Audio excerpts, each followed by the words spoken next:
The signal came from nowhere. It was old. Very old. The kind of signal that should not exist anymore. Lieutenant Park Yuna sat at her station on the Alliance flagship and watched the screen. The numbers made no sense. The signal used a code that had not been active for 300 years. It was a human code, a military code, and it was coming from the outer rim where nothing lived and nothing traveled. Yuna was 26 years old. She had dark hair and sharp eyes. She was one of the few humans who had earned a position on an Alliance vessel. Most humans worked in factories or farms. They did simple jobs. They did not command. They did not lead. The Alliance had decided long ago that humans were good workers, but poor leaders. But Yuna was different. She had studied hard. She had proven herself. And now she sat on the bridge of the most powerful ship in the Alliance fleet. She was proud of this. But she also felt alone. The other officers looked at her sometimes like she did not belong. Commander Marcus walked across the bridge. He was tall with gray skin and 4 arms. His species, the Valorians, had led the Alliance for 200 years.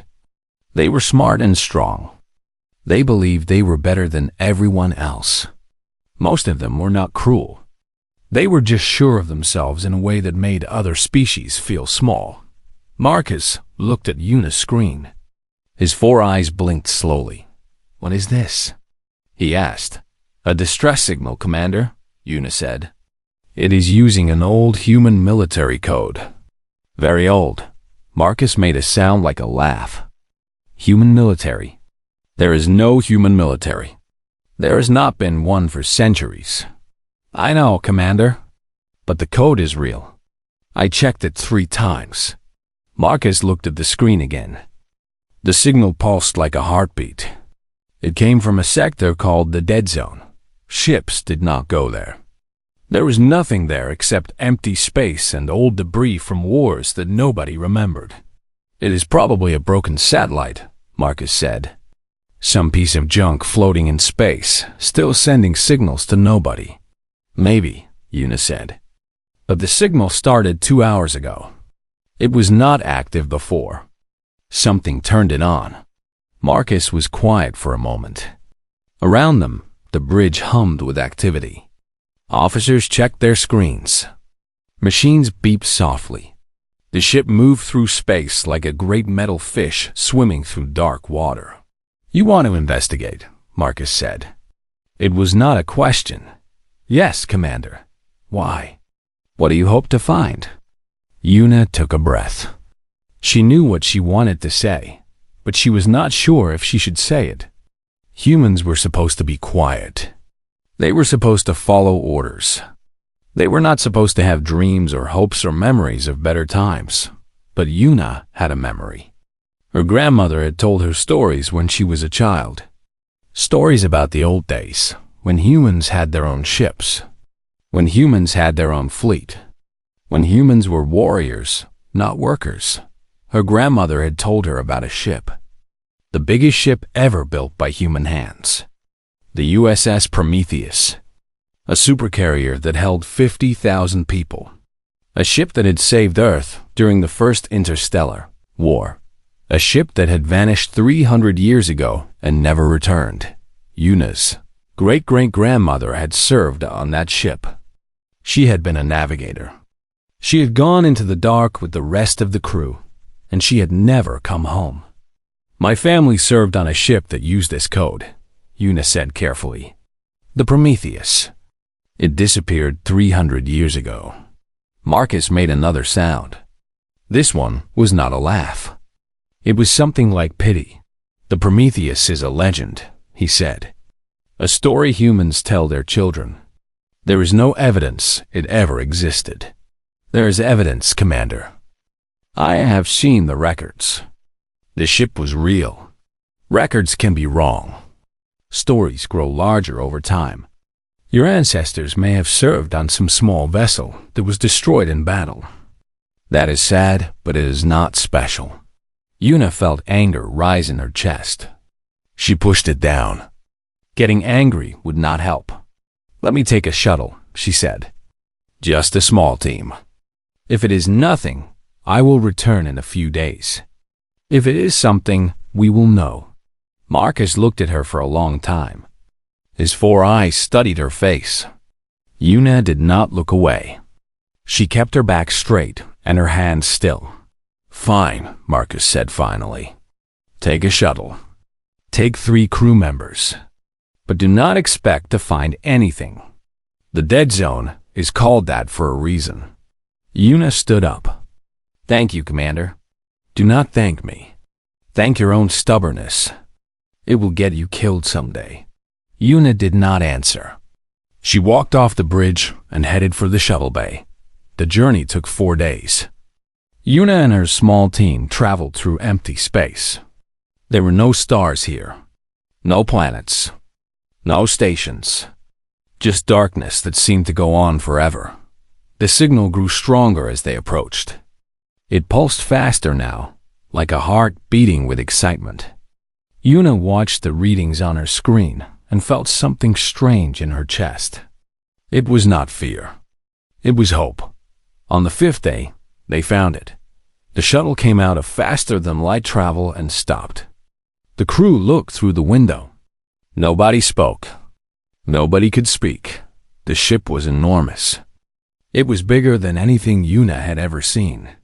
It stretched across the darkness like a sleeping giant. Its hull was old and scarred, marked by battles fought centuries ago. But it was intact. It was whole. And as they watched, lights began to appear along its surface. The ship was waking up. "That is impossible," said Una's pilot, a young man named Kim Tai-woo. His voice was barely a whisper. Una stared at the ship. She could see the name written on its hull in letters 50 meters tall. USS Prometheus. "It is not impossible," she said. "It is real." She opened the communication channel. Static filled the speakers. Then, slowly, a voice emerged. It was mechanical, calm, old. "Unidentified vessel," the voice said. "You have entered protected space. Identify yourself or be destroyed." Una's hand shook as she pressed the transmit button. "This is Lieutenant Park Una of the Galactic Alliance. I am requesting permission to board." There was silence. Then the voice spoke again. "Lieutenant Park, scanning genetic records. Match found. Your ancestor served aboard this vessel. Yeoman Park Hyman, Navigation Division. Confirmed deceased in cryogenic failure, year 47 of deployment." Una felt tears in her eyes. She had never known her ancestor's name. The records had been lost. "Permission granted," the voice said. "Welcome to the Prometheus, Lieutenant. We have been waiting a very long time." The shuttle moved forward. The great ship opened its doors, and Una flew into history. The inside of the Prometheus was cold. Una walked through the corridors with her team and watched her breath form small clouds in the air. The walls were metal. The floors were metal. Everything was clean and quiet and waiting. The ship's voice guided them. It called itself Mother.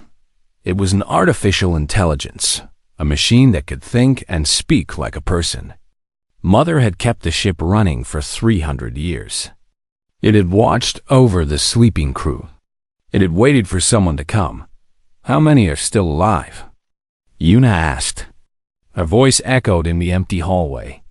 12,417 crew members remain in cryogenic suspension, Mother said.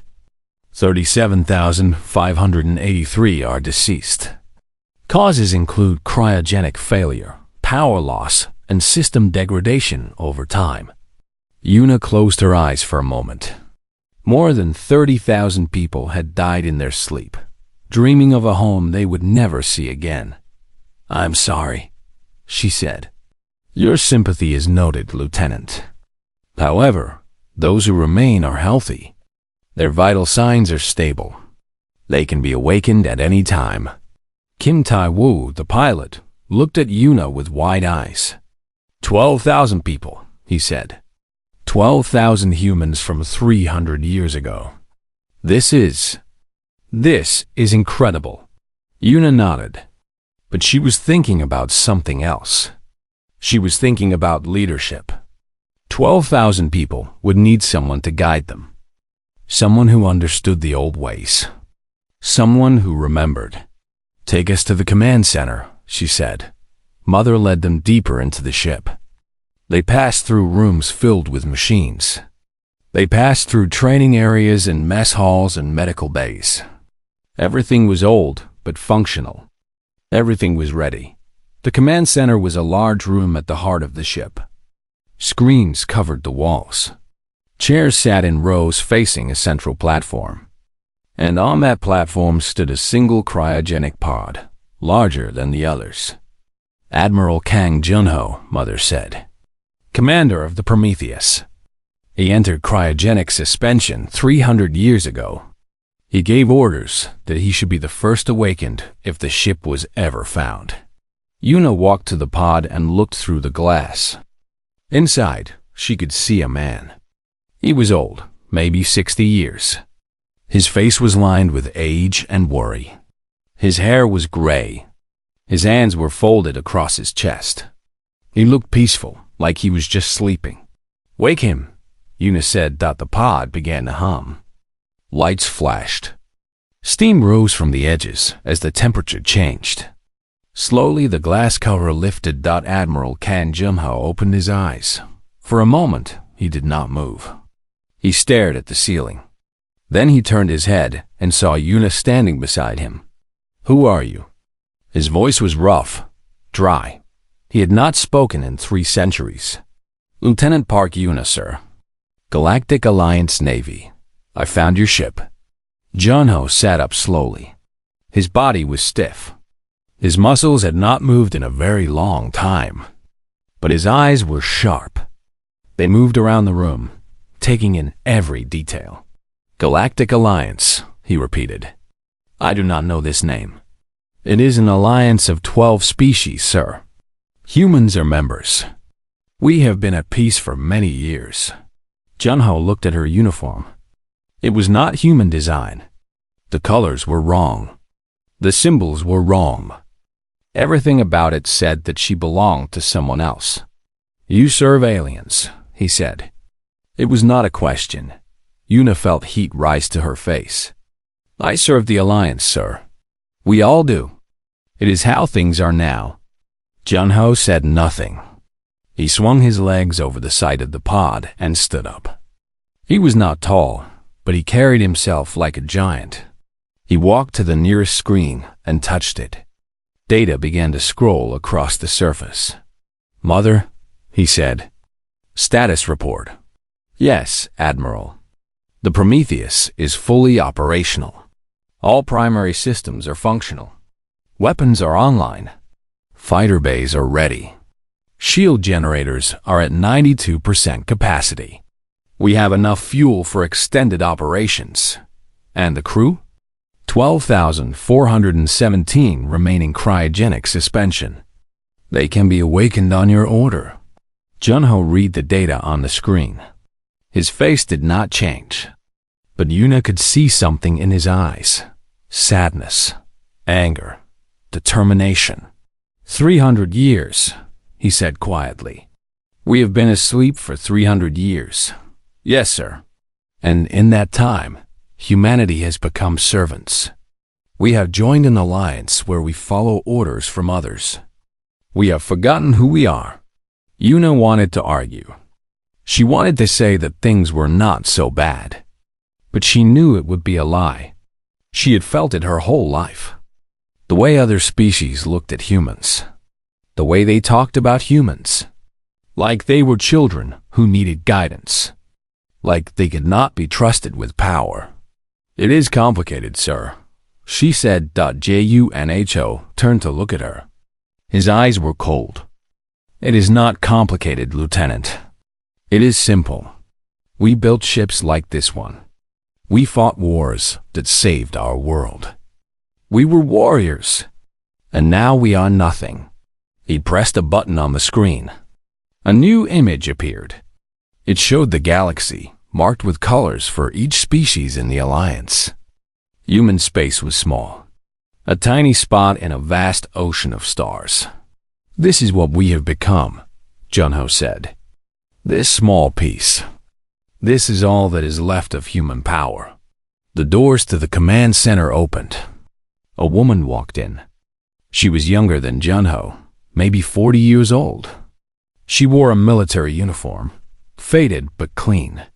She had been awakened by Mother and came to find her commander. "Admiral," she said, "Chief Engineer Beek Minho reports that all systems are green. The ship is ready." Junho nodded. "Lieutenant Commander Shinhana, good. I need you to review the Alliance military capabilities. Learn everything about their ships, their weapons, their tactics." Hannah smiled. It was a cold smile, full of old confidence. "Already working on it, sir. From what I can see, they have nothing like us. Their ships are designed for diplomacy, not war. Their weapons are defensive. Their formations are slow. Can we defeat them?" "Sir, with respect, we could defeat their entire fleet. They have never faced human carrier doctrine. They do not know what we can do." Junho turned back to the screen. He looked at the small dot that represented humanity. "Then it is time to remind them," he said. "Wake the crew. All of them. We are going home." Yuna stepped forward. "Admiral, please. The Alliance is not our enemy. If we attack them, we will start a war we cannot win. There are 12 species against us." Junho looked at her. For a moment, his face softened. "I am not planning to attack anyone, Lieutenant. Not yet, but I am also not planning to hide. The Prometheus will return to Alliance space. We will show them what humanity built. We will show them what we can still become. And if they try to stop us..." He did not finish the sentence. He did not need to dot. The machines began to hum throughout the ship. One by one, the cryogenic pods opened. 12,000 people woke from their long sleep. They stretched their arms. They opened their eyes. They looked around and saw that the world had changed, but they also saw their ship, their home, their weapon, and they knew that they were still alive, still strong, still human. The Prometheus began to move. Its engines roared to life after 3 centuries of silence. The great ship turned toward the center of the galaxy, toward the lights of civilization, toward the Alliance that had forgotten what humans could do. Admiral Kang Junho stood on the bridge and watched the stars rush past. "Set course for the Nexus system," he said. "Maximum speed." The Prometheus flew into the dark, and history began to change. The Nexus system was the heart of the Galactic Alliance. Here, all the great species came together. Here, the Council met to make decisions that shaped the galaxy. Here, the largest fleet in known space protected the most important station ever built. Commander Marcus stood on the bridge of his flagship and felt safe. He had felt safe for many years. The Alliance was strong. The Alliance was united. Nothing could threaten them. Then the alarm started. Every screen on the bridge turned red. Every speaker screamed warning. Officers shouted and ran to their stations. Data poured across the displays, numbers and images that made no sense. "What is happening?" Marcus demanded. His tactical officer looked up with fear in his eyes. "A ship, Commander. A ship has just entered the system." "One ship? Why are the alarms active for one ship?" The officer swallowed hard. "Look at the size, Commander." Marcus looked at the screen. He saw the shape of the vessel. He saw the numbers that measured its length and width and mass. For a moment, he could not speak. His 4 hands gripped the edge of his console. The ship was bigger than anything he had ever seen. It was bigger than his flagship. It was bigger than 10 flagships put together. It moved through space like a monster from old stories, dark and terrible and beautiful. "That is impossible," Marcus whispered. "No species can build a ship that size. The resources alone would take centuries to gather." "Commander," another officer said, "the ship is transmitting identification. Show me." Words appeared on the screen. Human words. USS Prometheus. Earth Registry. Military vessel. Marcus felt his blood run cold. He remembered his conversation with Lieutenant Una. He remembered laughing at her. He remembered telling her the Prometheus was just a story. He was not laughing now. "All ships to battle positions," he ordered. "Raise shields. Power weapons. Prepare for combat." The Alliance fleet moved like a swarm of insects around a giant. Hundreds of ships spread out in formation, surrounding the Prometheus from all directions. Their weapons glowed with energy. Their shields flickered to life, but the Prometheus did not stop. It did not slow down. It flew straight toward the center of the system, toward the great station where the council met. It flew like it owned the space around it, like it was coming home. Then a voice came through every speaker in the system. Every ship heard it. Every station heard it. Every person in the Nexus system heard the voice of Admiral Kang Junho. "People of the Galactic Alliance. My name is Admiral Kang Junho, commander of the human supercarrier Prometheus. 300 years ago, my ship and my crew left Earth on a mission to save our world. We drew the enemy fleets away from our home. We fought them in the darkness between stars. We won, and then we were lost." The voice paused. In the silence, nobody moved. Nobody breathed. "We slept for 3 centuries. We woke to find a galaxy that has forgotten us. We find humanity reduced to servants and workers. We find our history erased from the records.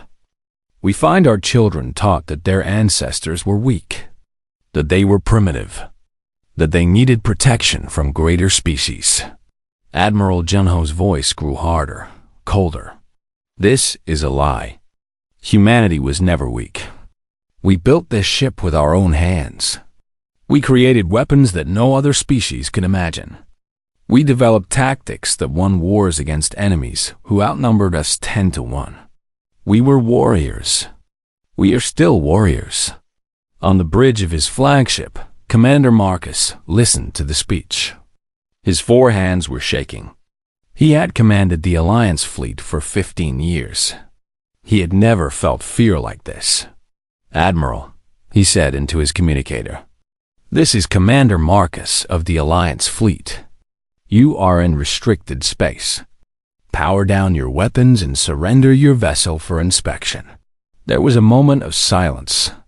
Then Junho answered, "Commander Marcus, I remember your name. You are the one who told Lieutenant Una that the Prometheus was a myth. You are the one who said humans were good workers but poor leaders. Do you still believe that?" Marcus did not answer. "Let me show you something," Junho said. The Prometheus opened its sides. Great doors slid apart, revealing hangars filled with light. And from those hangars, fighters began to launch. 200 of them. Small, fast, deadly. They flew in perfect formation, moving together like a single creature with 200 bodies. They swept around the Alliance fleet in patterns that no one had ever seen. They spun and turned and danced through space, always together, never breaking formation. The Alliance officers watched in silence. Their own fighters were slow. Their own pilots trained for patrol and escort. They had never seen combat pilots. They had never seen what human pilots could do.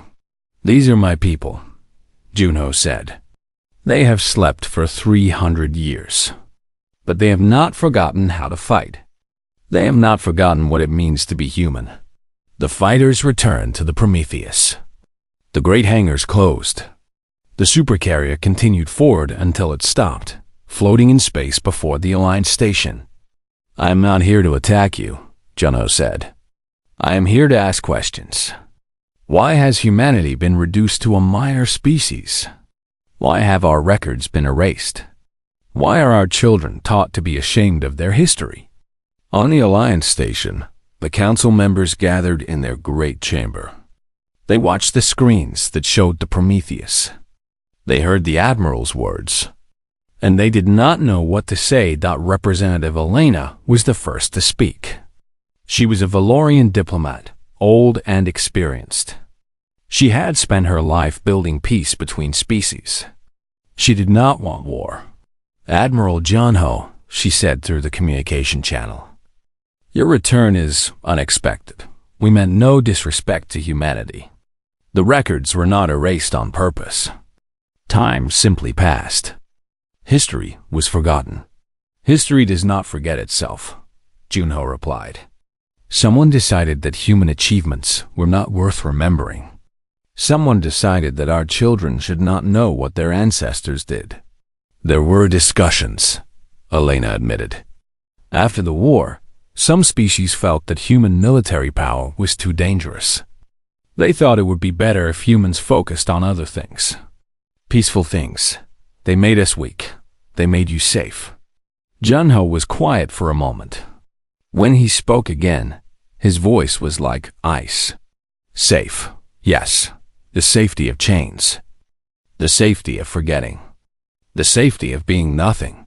He gave an order.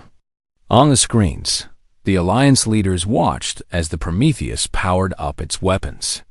Massive cannons emerged from the hull. Energy gathered around the ship like a storm. Your flagship, Junho said. I am targeting it now. My weapons are locked. One word from me, and it will be destroyed. Commander Marcus felt his heart stop. He looked at his tactical officer. The officer nodded. It was true. The Prometheus had weapons that could tear through any shield in the Alliance fleet. But I will not fire, Junho continued. Not today. I am showing you what we can do. I am showing you what humanity built. I am showing you what we are still capable of. The weapons powered down. The cannons retreated into the hull. The storm of energy faded. The Alliance has 48 hours, Junho said. In that time, you will restore humanity's records to all archives. You will teach the true history of the First Interstellar War, and you will discuss elevating humanity to full voting status in the Council. Elena's voice was careful. And if we refuse, then the Prometheus will remain here, waiting, watching, reminding you every day that humanity is not what you think we are. The communication ended. The Prometheus floated in space, silent and patient. And across the Nexus system. Every species in the Alliance looked at the human supercarrier and wondered what would happen next. The Alliance Council chamber was filled with shouting. 12 species, 12 opinions, 12 different fears. They had been arguing for hours, and they were no closer to agreement. Destroy the ship? Demanded Representative Torvin, a large being with thick green skin. His species, the Mallory, had always distrusted humans. We have the numbers. Send the entire fleet. End this threat before it grows. And how many ships will we lose? Asked Representative Elena.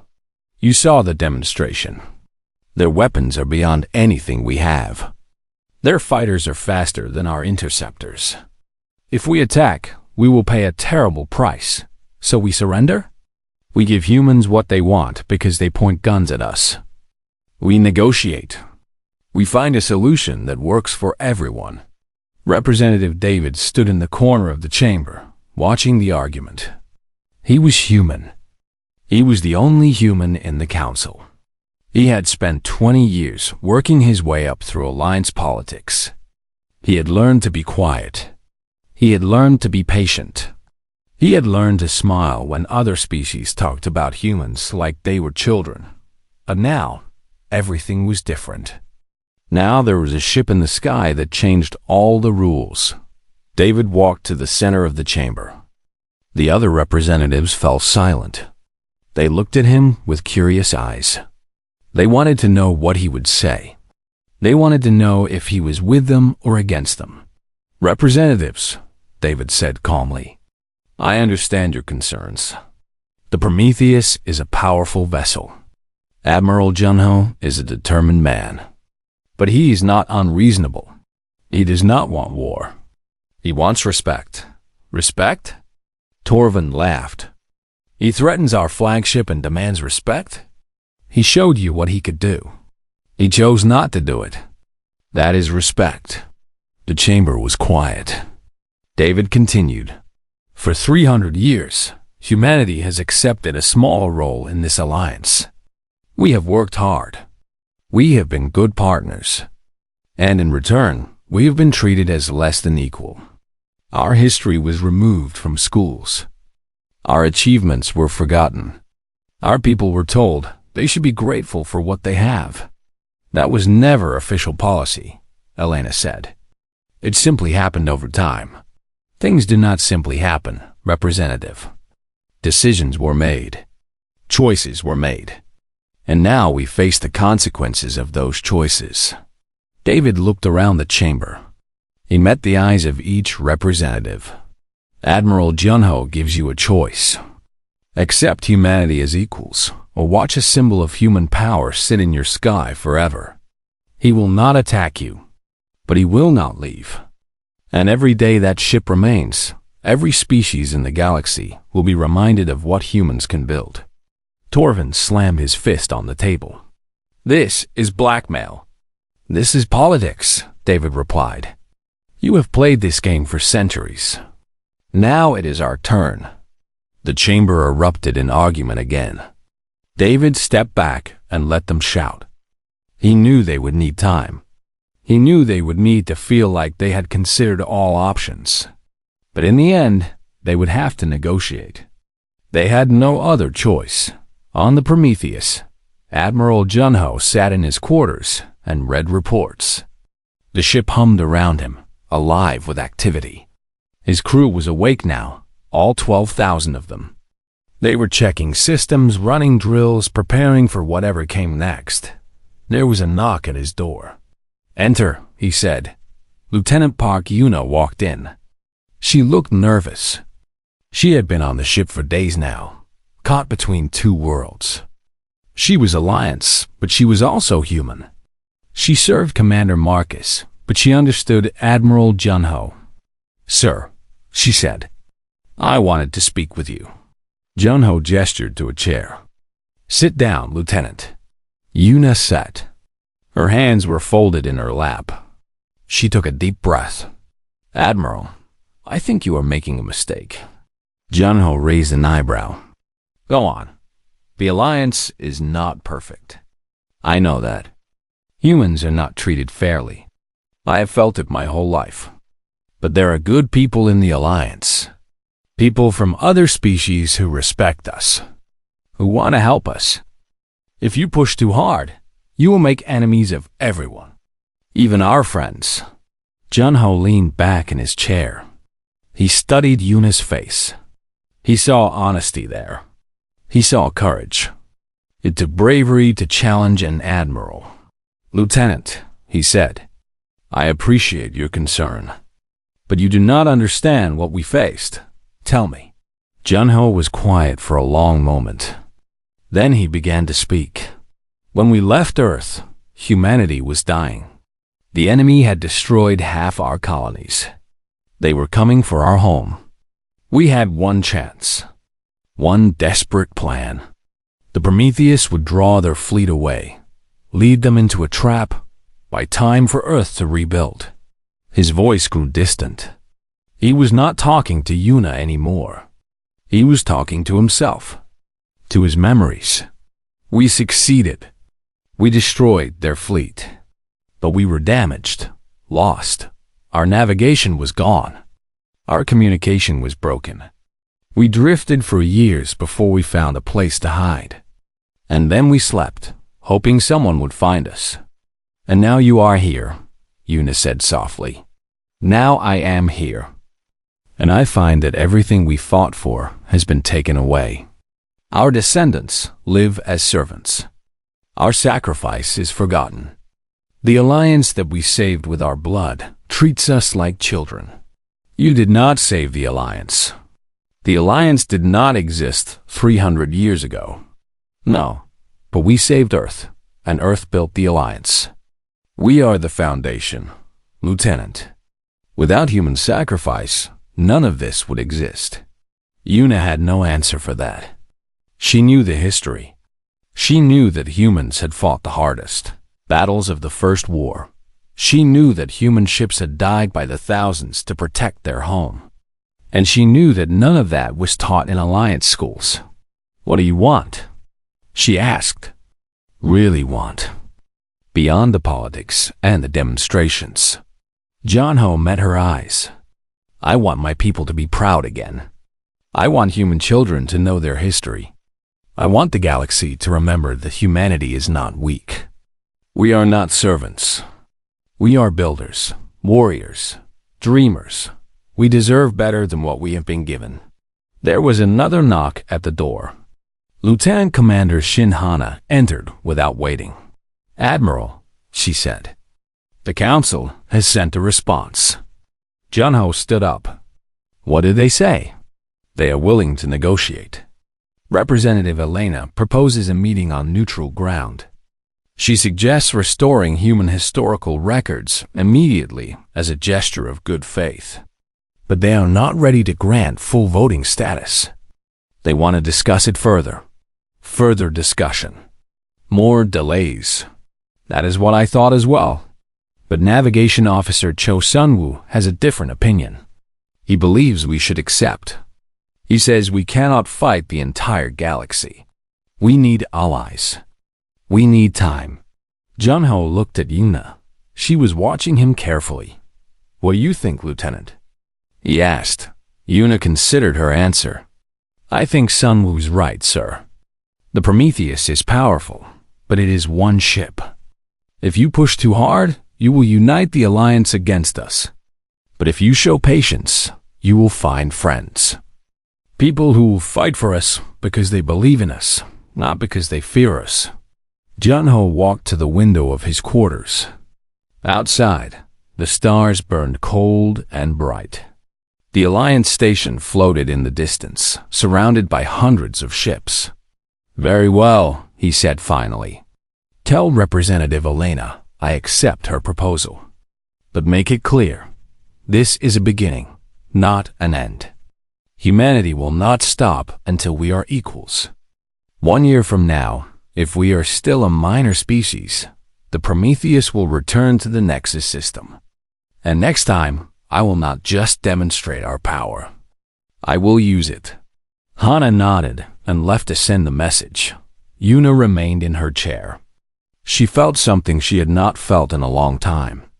Something warm and bright and fierce. Hope. The old admiral and the young lieutenant looked at each other across the room. They were separated by 300 years. But they shared the same dream. A dream of humanity restored. A dream of pride and strength and respect. It was a dream worth fighting for. The negotiations lasted 3 weeks. 3 weeks of arguments and proposals and compromises. 3 weeks of Alliance representatives fighting among themselves while the Prometheus waited in space like a silent judge. In the end, Representative Elena found a solution. It was not perfect. Nothing ever was. But it was a beginning. Humanity would receive provisional elevated status. Not full voting rights, but close. For 1 year, humans would sit in council meetings. They would speak. They would be heard. And at the end of that year, the council would vote on making the status permanent. The Prometheus would be recognized as a protected heritage vessel. No Alliance ship would approach it without permission.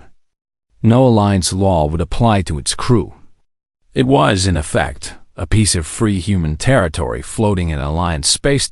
And Admiral Kang Junho would serve as an official liaison between human communities and the Alliance military. He would have access to council meetings. He would have a voice in military planning. He would be, For the first time in 3 centuries, a human with real power, Representative David, delivered the proposal to the Prometheus personally. He met Admiral Junho in the command center, surrounded by screens showing the stars outside. "This is not what you asked for," David said. "I know that. But it is the best we can get right now." Junho read the document on his screen. His face showed nothing. Beside him, Lieutenant Commander Hana looked angry. Navigation Officer Cho Sunwoo looked relieved. And Lieutenant Yuna stood quietly, watching the Admiral's expression. "1 year," Junho said. "They want us to wait 1 year. They need time," David explained. "Some species are afraid of humans. They remember the First War. They remember how we fought. They need to see that we can be trusted. We should not need to prove ourselves. We already proved ourselves 300 years ago. The galaxy does not remember, Admiral. But they will. Give them time." Junho set down the document. He walked to the window and looked out at the stars. "I spent 300 years sleeping in the dark," he said quietly, "dreaming of home, dreaming of the world we saved. And now I find that world has forgotten us. They teach children that humans were saved by aliens. They teach them that we needed protection. They have stolen our history and replaced it with lies." He turned to face David. "But you are right. We cannot win with force alone. We need hearts to change. We need minds to open. And that takes time." He picked up the document again. "I accept the proposal, but I want one addition. Lieutenant Park Yuna will serve as my adjutant.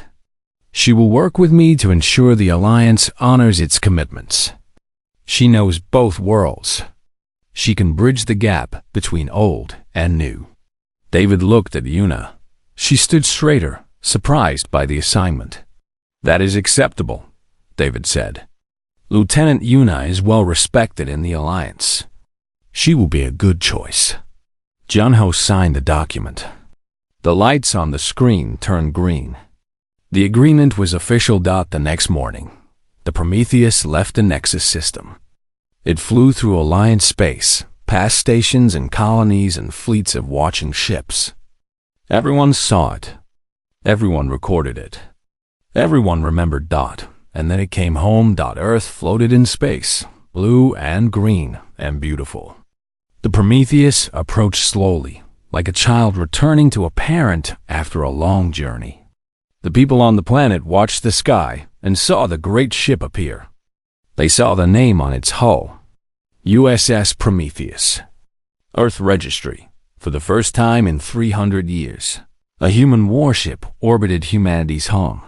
Admiral Junho stood on the bridge and looked down at the planet. His planet. The world his crew had died to protect. Tears ran down his face. He did not try to hide them. "Admiral," said Chief Engineer Baek Minho, "all systems are nominal. The ship is holding position." "We are home, sir." "Home," Junho repeated. The word felt strange in his mouth, heavy and light at the same time. "Yes, we are home." That evening, Admiral Junho broadcast a message to every human in the galaxy. His face appeared on screens across hundreds of worlds. His voice filled homes and schools and workplaces. Everyone stopped to listen. "My name is Admiral Kang Junho," he said. 300 years ago, I commanded the Prometheus on a mission to save Earth. We succeeded. We survived. And now we have returned." He paused, letting the words settle. "I know what you have been taught. I know you were told that humanity was weak, that we needed protection, that our ancestors were primitive people who could not survive without help from greater species." His voice grew stronger, harder. "This is a lie. Your ancestors were warriors. They built ships that dwarfed anything the galaxy had ever seen. They created weapons that could shatter moons. They developed tactics that won battles against impossible odds. They were brave and brilliant, and they gave everything to protect their home. On Earth, Millions of people watched. On colonies across the galaxy, millions more listened. Children looked up at the screens with wide eyes. Parents held their breath. Old people who remembered whispers of the old stories felt tears on their cheeks. The Prometheus is proof of what we can do, Junho continued. It is proof of what we were, and it is a promise of what we will become again. He spread his arms wide. We will not sleep any longer. We will not be quiet. We will not accept being less than we are. Humanity is rising, and the galaxy will remember. The broadcast ended. The screens went dark dot, and across the stars, humans looked at each other with new eyes. They saw themselves differently now, not as servants or workers or minor species, but as the children of warriors, the descendants of people who had faced death and won. On the Prometheus, Lieutenant Yuna found Admiral Junho on the observation deck. He was alone, staring at Earth below. "Sir," she said, "that was a powerful speech." "It was the truth," he replied. "Nothing more. What happens now?" Junho smiled. It was a tired smile, but there was warmth in it. "Now we wait. We watch. We help our people remember who they are. And in 1 year, when the council votes on our status, we will be ready. And if they vote no?" Junho's smile faded. His eyes grew cold. "Then we will remind them why they should have voted yes." Yuna nodded. She understood. The Admiral was not threatening violence. He was promising determination. He would not give up. He would never give up. "May I ask a question, sir?" "Go ahead. Do you think we can do it? Can we really change everything? Can we make humanity great again?" Junho looked at her for a long moment. Then he reached out and put a hand on her shoulder. "Lieutenant, I slept for 300 years. I woke up to find my world changed beyond recognition. I found my people diminished and forgotten. I should be hopeless. I should be defeated." He gestured toward the window, toward Earth, toward the stars beyond. "But instead, I found this. A young officer who believed in stories that nobody else remembered. A ship that was still waiting. A crew that was still ready. I found hope in the last place I expected to find it." He squeezed her shoulder gently. "Yes, Lieutenant. We can do it. Not because we are stronger than everyone else. Not because our weapons are more powerful. But because we believe. And belief is the strongest weapon in the universe." Yuna felt tears in her eyes. She saluted not the Alliance way, but the old way. The human way. "Fist to heart. I believe, sir. I know you do. That is why I chose you." They stood together on the observation deck, watching Earth spin slowly below them. The Prometheus hummed around them, alive and ready. 12,000 crew members worked and trained and prepared for whatever would come next. Somewhere on the planet below, children were learning new lessons. Teachers were reading old histories. Parents were telling stories that had been forbidden for generations. Humanity was waking up. And this time, they would not go back to sleep. Chief Engineer Minho's voice came through the speakers. "Admiral, all systems are stable. The ship is ready for extended deployment. What are your orders?" Junho looked at Earth one last time. Then he turned and walked toward the bridge. "Keep the shields raised," he said. "And keep watching." He paused at the door. "We have waited 300 years. We can wait a little longer. But the galaxy should know this. The waiting is almost over." The doors closed behind him. The Prometheus continued its orbit, silent and patient and eternal. And in the darkness of space, humanity's forgotten supercarrier kept watch over its home. Forever.